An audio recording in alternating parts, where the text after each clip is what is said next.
So Neil, could you talk a little bit about the history of the service assurance division within Anritsu and how that positions you well for the next generation of networks? Yeah, sure. The Anritsu Service Assurance Division comes out of an acquisition that was made in, I think it was 2006, of a GN Net Test product called NetClaw at the time. There was a number of products around that space.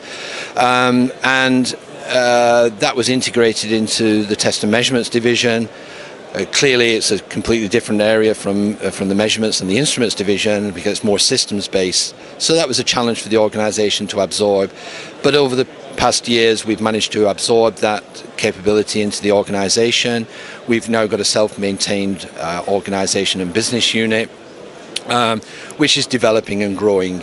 And the great thing about it is we're a small organization relatively to Anritsu as a whole, but at the same time, they provide us with the financial backing to enable us to grow and invest with confidence in new markets and new capabilities. So we've stabilized the organization after the acquisition. We've restructured it within the environment, and what we're now doing now is looking at how we can grow, how we can invest, and how we can support our customers going forward.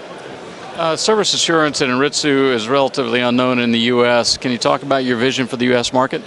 Yeah, I think there's a number of areas that we're looking at in the US. It's an area of interest to us. We're very heavily populated, and our main market is in Europe, Middle East, and Asia. But we're now focusing more and more on the Americas, North and South. And the American market is of interest. It's a challenging market for a European company to come into, or a Japanese company in this case. But I think we've got some deals that we're looking at and some relationships we're trying to build, and we can build on the back of our very good presence inside of North America through the Instruments Division. We're in most of the carriers and conformance test environments.